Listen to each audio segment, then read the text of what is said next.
I was so angry with the worry and frustration and fear that she was creating for us, that I tried to show her what it was like. I remember going for a drink, with her having too much to drink.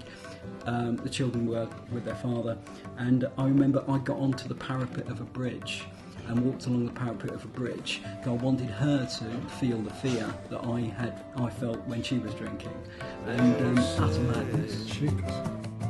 I mentioned that my wife stopped drinking when the booze ran out. I tried to drink it faster than she could. That was, that's the insanity of this disease. Something else I'll say about living with active alcoholism was I became ill as a result of that situation. So I spoke about the isolation, but the way I dealt with it, the way I dealt with the crises and the pain of it, was I put my emotions into deep freeze. They all say I did all that I could, but there's this feeling I did less than I should. Welcome to PECKHAM Podcast. Today is a special edition. We've not done anything quite like this, and it's also with an organisation at the heart of the content, which I had only met for the first time very recently, and I'm amazed that I didn't know of it because it's quite substantial. The full story connects to the world of alcohol and the problem that alcohol addiction brings to individuals, to families, friendships, relationships, households. Alcohol can be a detonator of incredible large-scale difficulties that endure for years, and most of us who happily don't succumb have no idea. Now, one thing I like about this world that we're going to talk about today with our guest Mark. Mark, welcome, and thank you very much for agreeing to come. I need to explain, obviously, it'll be clear already from the visuals that anonymity is important. So, tell us how you fit into this world that relates to alcohol addiction and about identity. Yes. Well, the first thing I'll say is sort of thank you very much for inviting me today. It's really important for me and others who are members of AL-ANON to be able to share our stories and share how the path that brought us to this organisation. AL-ANON is a strange sounding word or words. Just to explain exactly what that is. That's a really good point. In actual fact, the full name of our organisation is AL-ANON Family Groups, because Al-Anon is there for the friends and families of alcoholics and problem drinkers. So Al-Anon grew out of Alcoholics Anonymous. I'll sort of come to that a little later, but works very closely with AA. But we're a completely separate organisation, and as you said, Chris, that people don't know about us. We're not well enough known. We're maybe a little bit too anonymous in terms of the service that we provide. And it's a really important service because for every alcoholic and problem drinker, there are sort of more than up to 600 people who are directly affected by the consequences of that individual's drinking, and we're there to support families, friends, whatever the relationship might be to the problem drinker. But in my case, funnily enough, I actually I was born close to here. I really love South London, and so it's lovely to come down to Peckham today to talk to you. You've got family roots also that go back in a generation before. Yeah, absolutely. In Bermondsey. My parents were they grew up in Bermondsey, and they talk about Bermondsey being like a village when they were growing up, and everybody knew everybody. So I'm sort of I am fond of this part of London, but we sort of moved away when I was 5. I had a good upbringing. I didn't ever sort of come across problem drinking. My family of origin, it wasn't an issue. I really didn't know what alcoholism was, and it was a sort of loving family. But what was interesting about it for me is that there was a lot of control. I think, if I look back at it, my parents' relationship was quite sort of codependent, and I took a lot of that on in many ways. I was a good lad. I did well in school. I was, I sort of wanted to sort of please my parents. Didn't get into trouble, but I had my issues as well. I really didn't know what alcoholism was until I met the woman who was to become my wife. I met her at a party, and it was quite strange. It was as if I'd known this person all my life.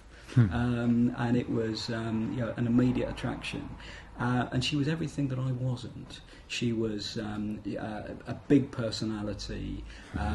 She was passionate about things, about issues, and the evening I met her, she was already drunk, and I was immediately attracted to this person. And so, just to be clear, then, for those watching, listening, you yourself have not been and are not an alcoholic. No. And that's. Thanks for asking that, Chris, because I drink. I drank at that time, and it was quite interesting when I looked at when I look at my drinking and my wife's drinking. I'd have a few drinks, and then that was enough. I'd always sort of think about the morning after. I sort of what am I going to be like the next day? If I have responsibilities, I had work and so on. My wife had no off switch, or this lady had no off switch. So when she picked up the first drink, she couldn't stop. She was a bout drinker, so she could go for a few days without a drink. But then when she took that first drink, there was no stopping. And what stopped her was the alcohol running out. Because in those days, off licences, sort of closed. There were reasonable closing hours and so on. So once the booze ran out, she'd have to stop. Or if she passed out, or if sort of whatever. And that's so I spent a lot of my time trying to keep her away from alcohol, keep her away from those situations. I knew she'd take that first drink and then off we'd go. The other thing about her drinking, which was really damaging, was that she placed herself sometimes in quite dangerous situations when she drank. Her personality was just massively amplified. The other thing I'll say about sort of our what became our family, she already had 2 children, so what I moved into was really a ready-made family. So what was happening is I was sort of trying to sort of control the drinking. I was trying to deal with it, and I was also trying to look after the 2 children as well. But it was an impossible mission, that, was it? It was, yes, it was. Well, what was certainly impossible was controlling or stopping her drinking. That was, that was something I couldn't do, and I tried lots of ways to do it. How did you regard yourself when not achieving what you obviously hoped to be able to achieve? I was. The first thing I'd say is that I didn't recognise this as alcoholism, because it didn't fit the stereotype of sort of problem drinking, and because the drinking was few days a drink, few days and drink, because my wife was a sort of inverted commas functioning alcoholic. She held down a job all the way through her drinking. I didn't recognise it. I just thought there was something wrong with us as a family. But what in terms of how I felt as if I was sort of letting the children down when I wasn't able to manage situations. But the way I coped with that was that I lived in a lot of denial. There'd be the drinking bout, there'd be all the drama surrounding that. I'd come in as the rescuer. Here's this codependency thing again. I'm coming in as a rescuer. I'm getting in the car, driving to driving to another city to collect her, because she travelled on business sometimes, and she'd get herself into all sorts of trouble. I'd have to sort of put children in the car, go and get her, sort of late at night, so I was in that sort of rescue mode. And then the next day we'd sort of make up, we'd, there'd be regret, everything's going to be fine now, and so it was a bit of a sort of a roller coaster ride where there'd be good times. There were good times when she wasn't drinking and things were okay, and we had a really great relationship. But then when the drinking happened, it was very painful. On a whole number of levels, as a chap, as a man, the issue was I couldn't control my wife, or I couldn't control this person I was living with.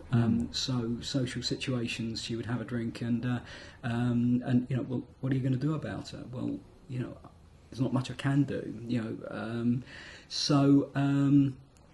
And the other thing too was that the children looked to me to provide the security, and they, if there was anything wrong with me, it just freaked them out. And when I was drinking, they really hated that because they needed me to sort of keep the wheels on. It brought a lot of, a certain amount of shame. It brought a lot of frustration. It brought a lot of fear.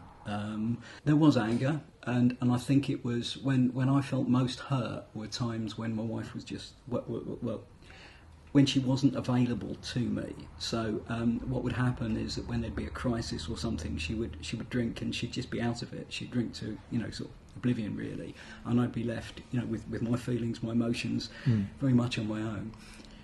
That isolation is something characteristic of living with active alcoholism. What happened to me, to some extent, it was the avoiding the social situations and the shame. I sort of reduced my social circle. Well, I really, sort of social contacts were. We didn't do social things because I didn't want it. It was too risky, and I sort of lost some contact with my family of origin. So I was very isolated. With the children. With the children, yeah. How were they coping or not? They were not coping well at all. Did it affect school performance? Yes, it did. My sort of stepson, because we moved around a bit, and so he was moving schools. He was sort of struggling with his schoolwork, and interestingly, he'd grown up with this problem with active alcoholism, and just wanted approval and just wanted to please and so on, a bit like I was in my family of origin. My stepdaughter, on the other hand, just went absolutely off the rails, and she went to live with her father. I'll sort of come to what happened to her, but she was deeply affected, and I think possibly she inherited, the ism that then caused her to abuse substances and to take alcohol. She became an addict and an alcoholic, but that's a little bit further down the road, and I'd like to unpack that a little bit. Okay, later. yeah, I mean, already it's a story of enormous wreckage. Yeah. And we're telling it, preserving your anonymity. Now, this is obviously coded. I just wanted to clear this up for the viewer listener because it's a significant marker for the organisation, isn't it? That yes. This is to be preserved. Can you explain a little bit about the reasons for that? Absolutely. It's sort of jumping forward a little bit, but I'm a member of AL-ANON, and what's really important for AL-ANON family groups to work is they need to be a really safe place. So, when we come to AL-ANON, and I'll talk about my early contact with AL-ANON, we're in a very vulnerable place. We're very hurt. We're reaching out for help, and we need to be sure that what we say is treated in confidence. The things that we share with others treated in confidence, and remain within that meeting, on that evening, or during that meeting. They don't get spread outside. And also in terms of our anonymity, we only use first names, and we remain anonymous at the level of press, radio, TV and films, hence my anonymity today, because sort of today the message I want to give is that Al-Anon is that safe place, and we can go along, and no matter who we are, whether we have celebrity or whether we're important in the local community, we can access this source of help without being seen to be different to other people too. And has it always been a comfortable space for you? Yes, it has. It absolutely has. I've always felt very safe in Al-Anon, and my anonymity has been preserved. And that's what made Al-Anon so attractive for me. Something else I'll say about living with active alcoholism was I became ill as a result of that situation. So I spoke about the isolation, but the way I dealt with it, the way I dealt with the crises and the pain of it, was I put my emotions into deep freeze. And looking back, I was probably sort of mildly to moderately depressed. So it was the only way I could cope. I could just pretend these things weren't happening. So your own health deteriorated, and what were the symptoms for you? Symptoms for me, well, if I look back at the drinking years, I can't remember much about them. I can't remember the books I read. I can't remember, sort of going to see films. I can't remember much about that. I remember going to work. My work was badly affected. My self-confidence and self-worth were affected by that. My personality felt, quite depressed as a result of living with this. And so did you get to a point where you were drinking more than you would normally have done? Really good question. One of the ways I tried to cope was, I mentioned that my wife stopped drinking when the booze ran out. I tried to drink it faster than she could. That was that's the insanity of this disease. So I did initially I was drinking quite a bit, and I realised I couldn't outdrink her. But also, one of the things I did, and this is, I was so angry with the worry and frustration and fear that she was creating for us, that I tried to show her what it was like. I remember going for a drink, with her having too much to drink. The children were with their father, and I remember I got onto the parapet of a bridge and walked along the parapet of a bridge, because I wanted her to feel the fear that I felt when she was drinking, and utter madness. Sheepish. Yeah, that's how this disease can affect people. And going back to the anonymity in the meetings, as well as that sort of feeling comfortable, there's a really serious reason why we remain anonymous and why we maintain confidentiality.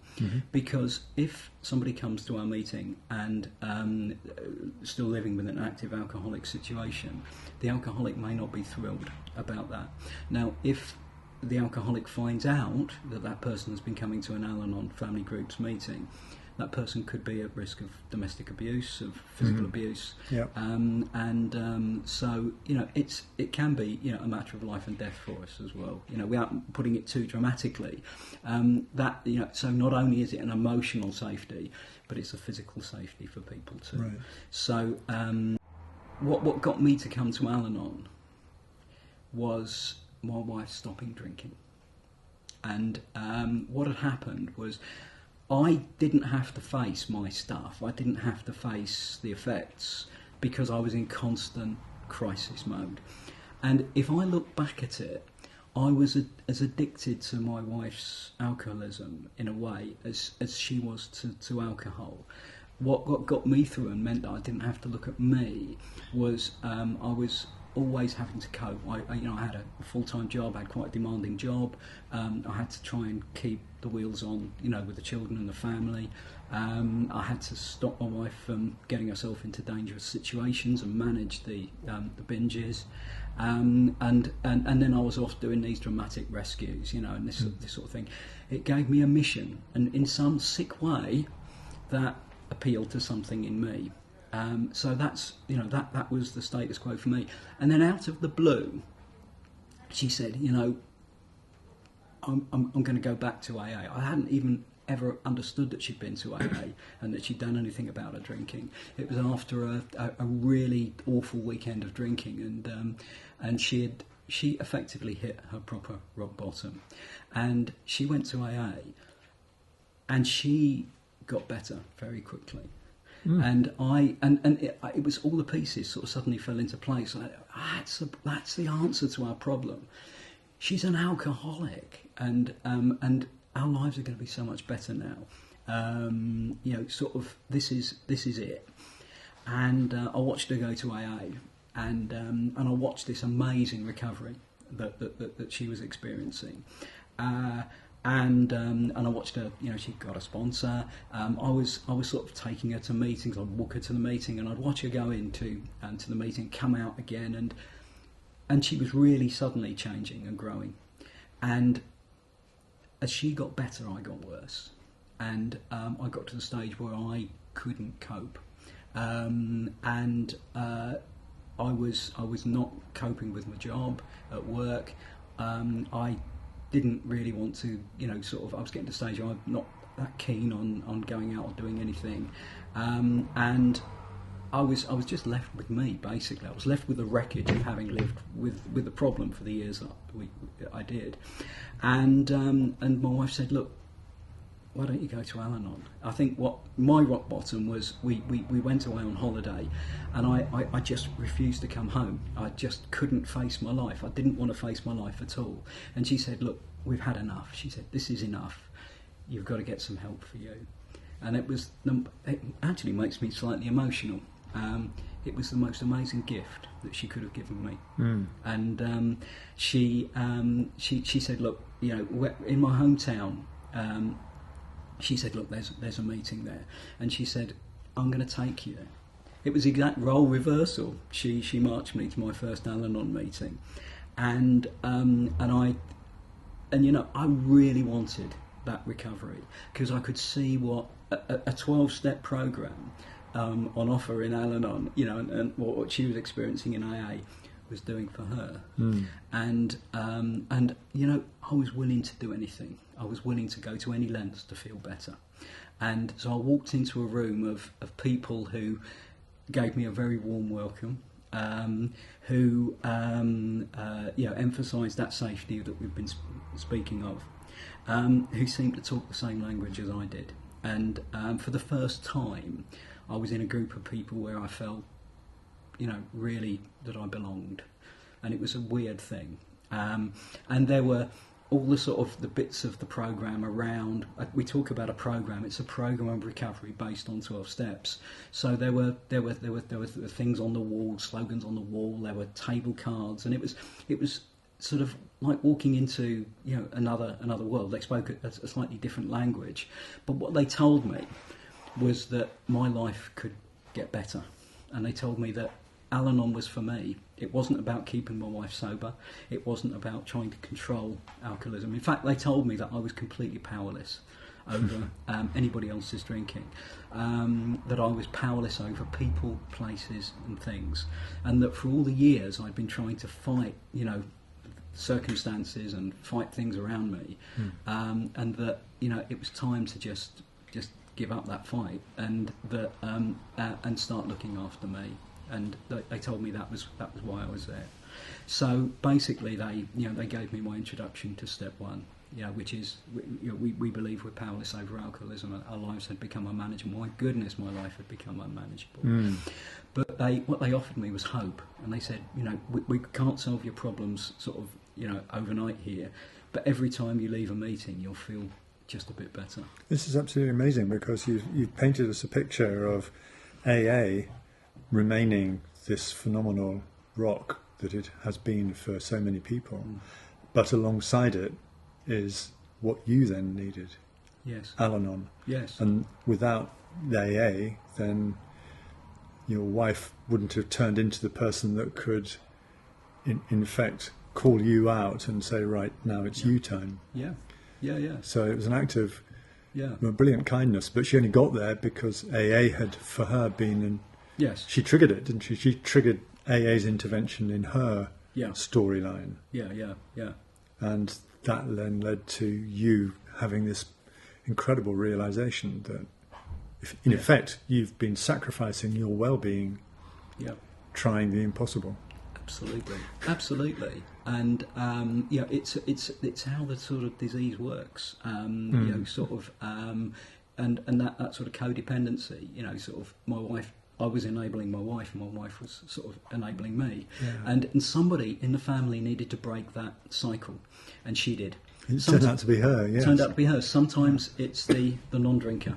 Often it's a non-drinker, because many people do find their way to Al-Anon whilst the alcoholic is still drinking, and you know, it doesn't matter. You know, if the alcoholic's drinking, then you know, sort of that's a great route in, and sometimes that recovery is contagious, just as it was, you know, for me, but in the other direction. I think I would have imagined, on average, it would be the non-drinker in the team that would see it's time for X or it's time for Y. Yeah. So it's interesting because you've been using this phrase codependent or codependency. Yes. That's an interesting notion. Where did you first start to pick up on that as an idea? You related it to your childhood, I think, with your own family. Yeah. I think it was in the rooms of Al-Anon that I started to learn about codependency and the way that you know, sort of this sort of two people who were, you know, both trying to fix each other to some extent, you know, can behave. The family that I grew up in was my father was very, you know, really quite controlling, but he also was he did things, marvellous things for other people, and I just kind of took that on board, and I'd lived my life vicariously, which is, I think, is through other people to some extent, and this is how I come to, you know, sort of eventually marry an alcoholic. I actually married her after she'd stopped drinking, which was lovely. It was a lovely thing, and just before I came into Al-Anon. Yeah, so things with the children. The things with the children. Yeah. How are those relationships for them with their mother and with you? So that's a really, really good question. What sort of happened was my wife was going to quite a lot of AA meetings, and she needed that to keep her sober and to, you know, sort of deal, you know, and have a good sobriety, deal with the emotional side of the illness. And I was also going to Al-Anon, and by this time my stepdaughter was living with her dad, and my stepson was living with us, and the status quo had really changed. You know, there was recovery in the home, and he found that really tough. He sort of, and I think it was, you know, to some extent the fact that, you know, I was out sometimes, and my wife was out quite a bit. He missed his mum because she was out at a lot of meetings, and he really struggled. What age is he at this point? At this point, he's probably around 10, 12, 12, 13, I'd say, when things started to become difficult for him. But he kind of coped and survived with the alcoholism, and when it was taken away, he has really, really struggled. And that sounds completely illogical. Yeah, but clearly there's a logic in there. It's to some extent it's the way the disease worked. That he was sort of coping in his own way. And he needed me around as the kind of rock, I suppose, and doing the things. He'd grown up in the disease, and the whole dynamics had changed. So it was quite upsetting for him. The other difficulty we had was that his sister was then starting her journey into drug dependency, and you know, sort of her ism, and that had quite a huge impact on him too. So She's a bit older than him? Bit older than him, yeah. So she was a couple of years older than him, and so you know, he's got the situation where he's got a mum in recovery and a sister who's on that downward slope into you know, sort of her dependencies. And I think what tends to happen in a family where there's alcoholic drinking or drug use is that all of the attention is on the drinker or on the user. So you know, there was all of the issues, all the attention, you know, around his mum, and then suddenly the whole family switched its attention to his sister. She came back to live with us, and because my wife thought that she could sort out what was going on. You know, she understood it to be drug use, and that was the worst thing we could possibly have done, because suddenly, you know, this young lad who needed attention, he needed support. Suddenly, somebody else is getting all of that attention in the family. It's back to that dynamic of It's still not him. still not him. Mum's better, but now it's, it's his sister. So, to cut a long story short, his relationship with his mum sort of deteriorated very badly as he moved into sort of adolescence and teenage years, and the sheer impact of his sister coming back to live with us and the mayhem that she created as a drug user resulted in him asking to be taken away from the family, and he went into local authority care for a period of time. Wow, you've been through it. It's been a rough ride, Jeepers. and Al-Anon helped me tremendously. In my recovery from having lived with my wife's alcoholism and then dealing with my stepdaughter's sort of addictions and those problems, and we kind of had to work a 12-step program together to be able to deal with that. We had to realise that we were powerless over certainly my stepdaughter's drug use, and we were powerless over how things were going to happen in the family. We were making, we'd made a mistake, but what we had to do was basically try to keep everybody well and keep ourselves safe. This is about alcohol. It's not about drug use. But Al-Anon taught us to draw boundaries and to call out unacceptable behaviour, and most importantly to protect ourselves. This is behaviour within the family unit, is it? Yeah. And what would happen is my stepdaughter got to the point where she was staying away from the sort of the house. It's a long story, but she ended up in London. She was using, and she'd come back for weekends because she'd turn up on the doorstep with nothing, just clothes she was standing in, and she'd need to be patched up. She'd need a roof over her head, but what she would do is actually steal from us and threaten our security. And what we did, we had to practice some tough love, and we actually had we went down to the local police station, had a charge with theft. It never happened again. We set a boundary, and we proved that we were, so we weren't going to tolerate that unacceptable behaviour. We didn't ever allow any drugs in the house, and we set some red lines, and it tore our mum apart. Again, this is where Al-Anon sort of comes in. It was bad enough for me, sort of having, this woman who became my wife drinking and the effect on me, but it wasn't a child. And with all of my wife's program, she found it really difficult to be able to practice some of that tough love with my stepdaughter. And Al-Anon sort of taught us that we didn't have to become victims in all of this. We could exercise choices, and that we deserved a good life. We didn't have to sacrifice ourselves because we hadn't caused it. We hadn't caused it. We couldn't control it, and we couldn't cure it in terms of my stepdaughter's drug use. And we had to let her find her own way. And my wife thought that we would end up burying her because of the severity. She was in and out of prison. She was involved in a lot of violence as well. And we had to protect ourselves, and we had to protect my stepson to the degree we could. Now, obviously, Al-Anon is a place that is going to offer some hope. If you go to an organisation that may suggest you may recover from wherever you are at, then hope comes in. The dark is overwhelming. I mean, I'm amazed just sitting with you, hearing you recall and recount these very dark times. And here you are, a strong, motivated, active citizen with a smile on your face that not everybody's going to see because the anonymity thing. How does hope make an appearance in this very difficult journey? Hope starts day one.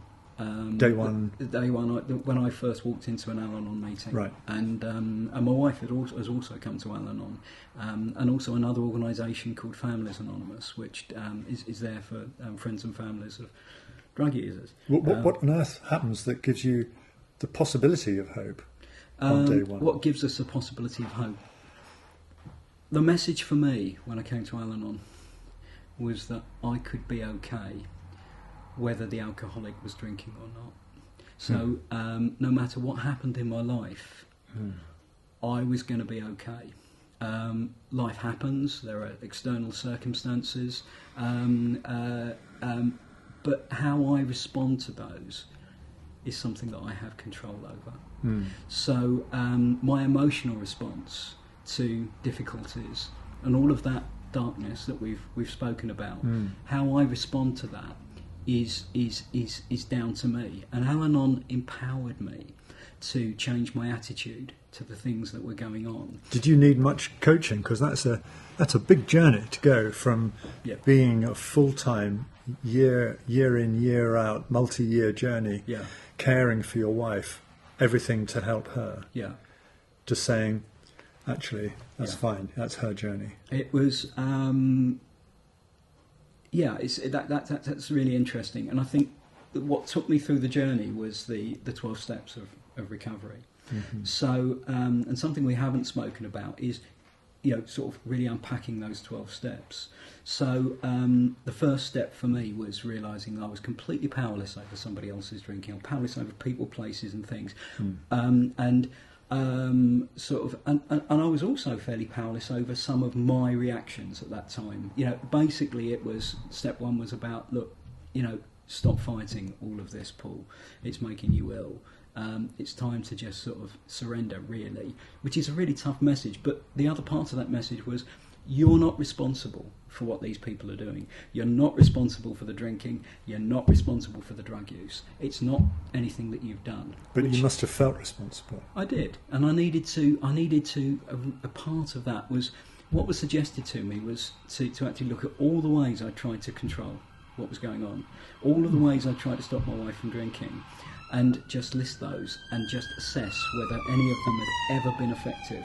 So if I've been doing the same thing for many years, and I've been and it was something else that caused her to stop drinking, then wouldn't it just be sensible to behave differently and try to live in a different way, and just stop that that need to control other people? And what Al-Anon did is put the focus right back on me and told me that I could have a good life. And the way that I could have a good life, it suggested that if I was completely powerless over this problem, and powerless over, my life had become completely unmanageable. All of my best thinking and my best all my behaviours had just got me to this really dark place, which was my rock bottom. Then maybe I needed to look elsewhere for help and support, and that elsewhere could be a power beyond me. And what Al-Anon suggested was that perhaps I was my worst enemy. All my best thinking had got me there. So what about trying something else? So the second step is accepting that maybe there's something outside of me, not my own, sort of determination and self-will, that could get me out of the spot that I was in. This is what AA calls higher power. Yes. Yeah. Higher power. Yeah. We use the same term. Okay. And it's sort of a higher power of our own understanding. It's a spiritual principle, not a religious one, and it can be whatever we feel is right for us. So part of that step two is, for me, was looking back over my life and looking at places where I felt looked after. I felt that there was something beyond me that was, helping me through. I'd had difficulties with organised religion when I was younger. I didn't like the kind of superstitious nature of it and the transactional. I'm speaking purely for me. I'm not speaking for Al-Anon there. But so I sort of struggle with the idea of sort of a religious, discipline. But what was being offered me, it was actually saying, there might be a God, and it isn't you. That was the most important message. You're not God. You're not. You were the one thinking you could control all of this. It's not you. Look outside. Look beyond. There's a source of help. Maybe it's just the group. Maybe it's sort of some principle of spirituality that you've got. Look around. Look at other spiritual principles. So I thought, I could do that. One of the things that I will say is that when I sort of started work on the steps, I actually did that with another Al-Anon member who had been through the steps himself, and we call that person a sponsor. And right, I cast around for the ideal sponsor, and I found a chap in what became my home group, my home Al-Anon group, who I asked to be my sponsor, and he said, yes, I'll sponsor you. And he was somebody who seemed to be getting better. I could see him getting better, week by week as I attended meetings. And he had something that I wanted. He had a kind of something about him that he was coping with his life. He'd had a really horrible story, in terms of where he'd come from, but he was cheerful. He was seemed to, sort of on a level head, and he seemed to have that sort of relaxation and confidence about him. And I thought, well, there's something there that I like, and I'd like to, find out how he got there. And he took me through these steps and helped me to come up with my sort of definition and my idea of a higher power. And the next step was really to say, well, okay, if there's this higher power, and because that's what you need power. You were powerless, and you now need some power. If you have this concept now of something outside of you that you can draw upon, what about handing your life over to that principle?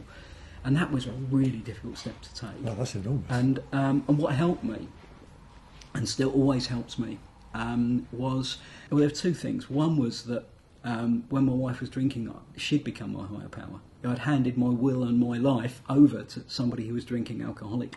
I'd kind of surrendered to this problem because of the codependency. So it wasn't a big jump to actually say, well, look, there's something out there that I can sort of rely on and can support me. And the other thing that helped me hugely was I understood that my higher power, what my higher power wanted me to do, was sometimes hard to know, but I knew what it wasn't. And it wasn't for me to hurt anybody else, and it wasn't for me to hurt me. And I always applied that rule, that provided I wasn't hurting anybody else and I wasn't hurting me, and I kind of learned to trust an instinct of where I should be going with my life, then I was probably okay. Because the problem for me is self-will.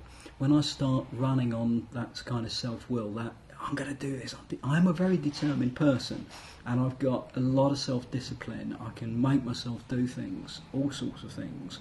I tend to get myself into a bit of a pickle, and and it's when I step back and I listen to that sort of sane, voice inside me. I reflect on the things I've heard in Al-Anon meetings.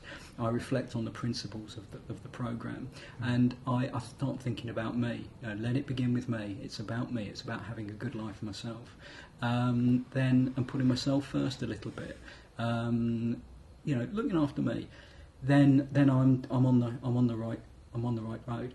So the other steps sort of helped me to get to that point where I could, have a better relationship with this spiritual concept that I have. And it involved me dealing with some of my character defects. So I looked at all the things in me that meant I got hurt. All the ways in which in my life, and sort of they called defects and so on.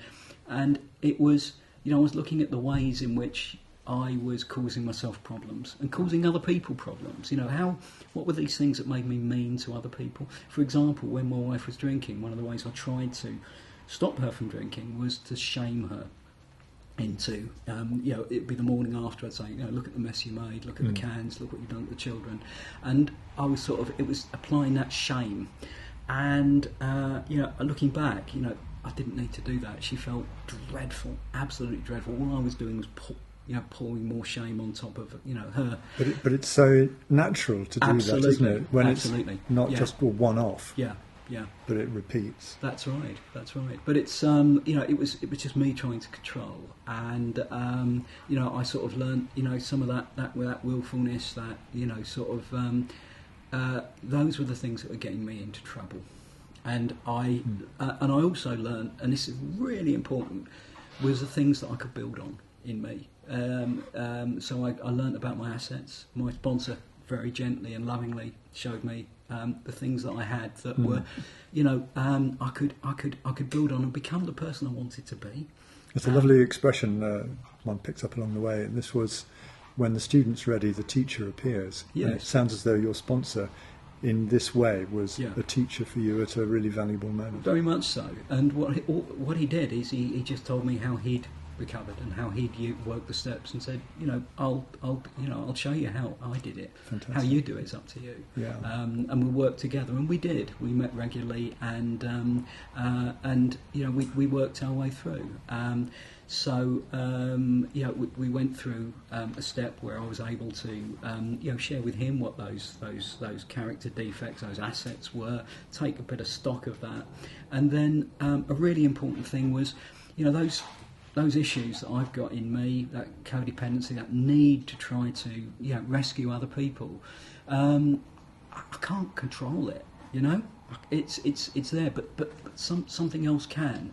If I rely on this spiritual principle, maybe this power, which is greater than me, can help me sort some of that stuff out, sort out some of the fear, sort out and give me courage to do the things like I'm doing today. That's what my higher power enables me to do, and to just to sort of carry this message maybe for somebody who might be listening to this podcast, who might be in that awful situation that I was in all those years ago, who might want to consider, sort of finding some help through Al-Anon or any other organisation that could support them. Thinking of when you found that your wife had a possibly unstoppable habit of heavy drinking, to when she had gone to AA and suggested it's time for you, Mark, to sort your well-being. How many years are we looking at on that journey? That journey was about 6 years. That was about 6 years. Right.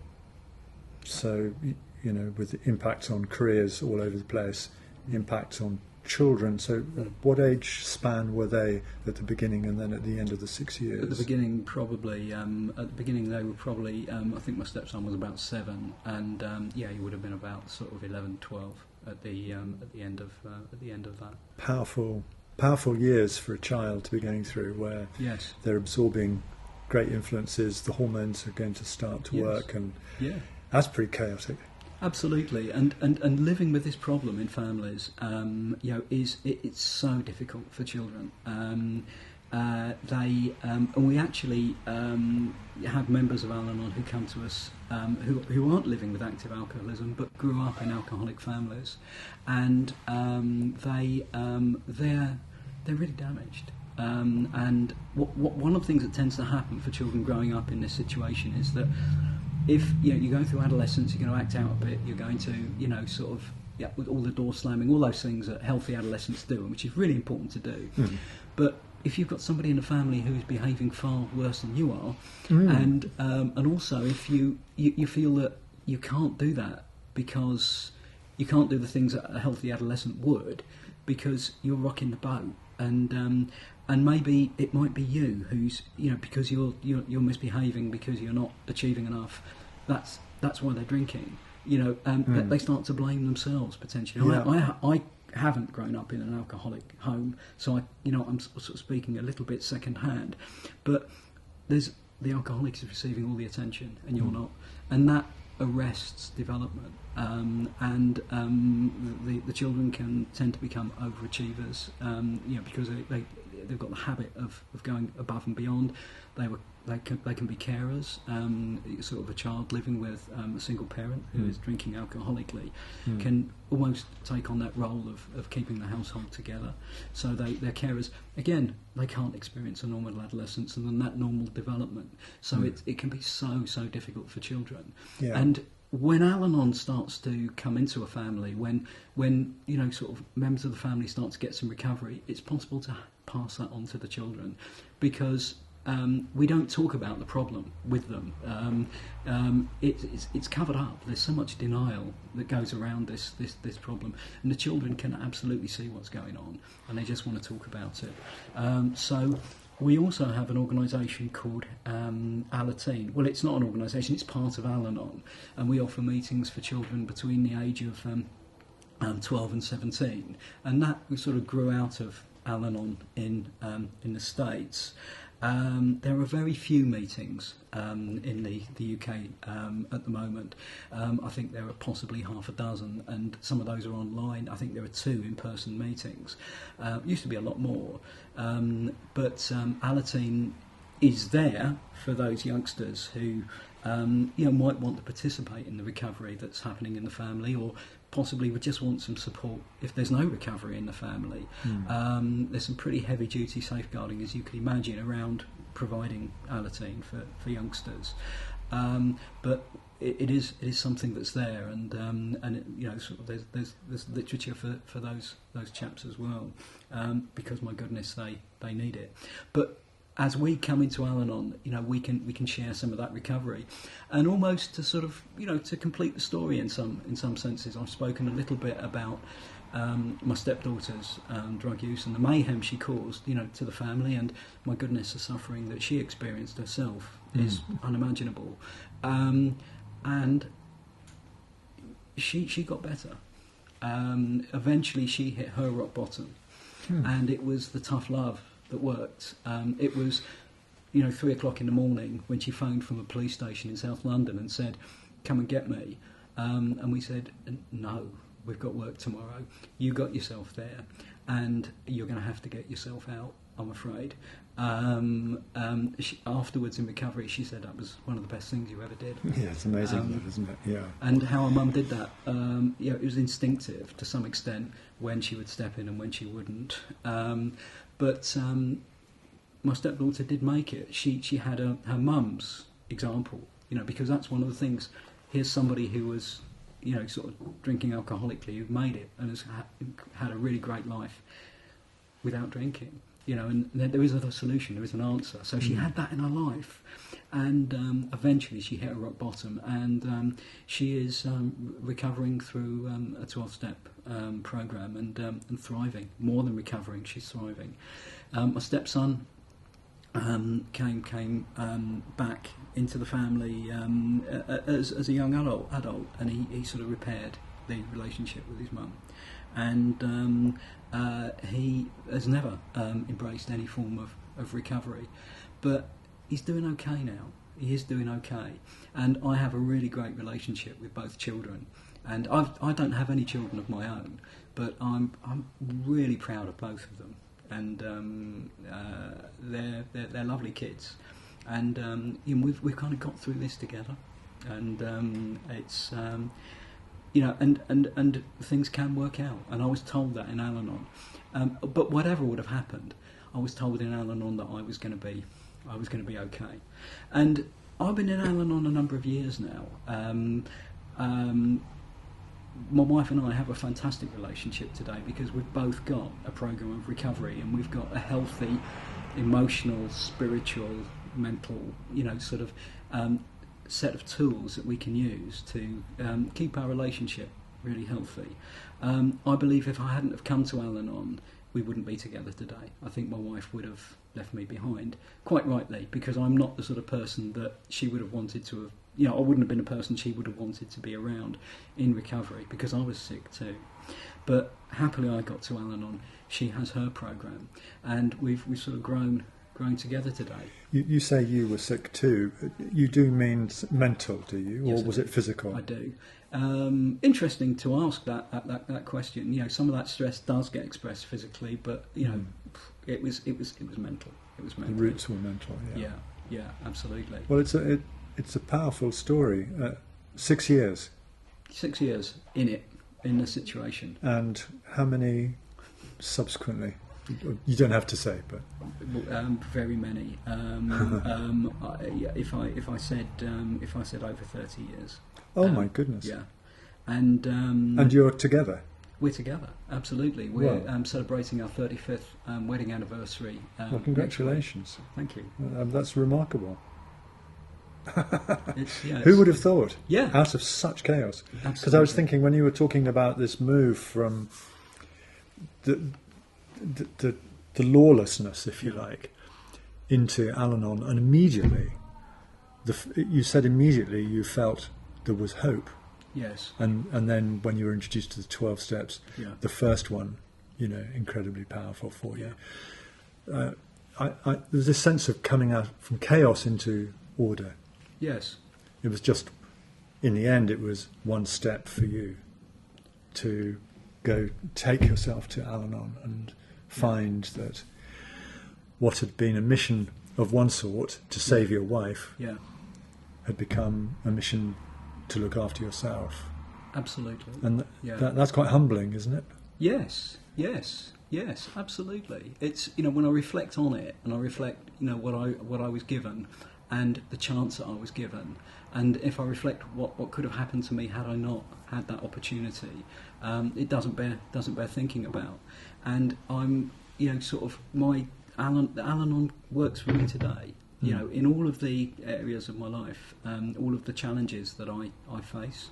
My wife is in sobriety, but she's still basically an alcoholic. She's an alcoholic in recovery, and I'm an Al-Anon that carries all the baggage of the past and my own baggage as well, my own emotional baggage, and I use this program to make life good for me. I'm getting a bit older now as well, and I have to, and there's a bit of acceptance as well around things. Something that really important was acceptance, not fighting things. I don't have to fight, sort of the aging process. I can give things up, I can take new things on, and Al-Anon just gives me a really great way of life. And the other gift is that I can actually pass some of this on to other people. I sponsor other people today as well, and I've taken people through the 12 steps, and I've given away what was so freely given to me, so generously, some of that time. And what I absolutely love to see is I love seeing people get better in Al-Anon. I see people coming in desperately, unhappy and in really difficult circumstances. And I see them, the ones that stay and the ones that want it. Not the ones that need it, the ones that want it. Who are willing to embrace, this process. I see them get better and bloom into, people who've got good lives for themselves, whatever happens. Well, look, this has been the most extraordinary conversation. I didn't expect the answer that you gave me about the length of your marriage. That's just a brilliant tale. So, Mark, thank you very much for joining us on PECKHAM Podcast. Thank you, I've thoroughly enjoyed it. They say I did all that I could, but there's this feeling I did less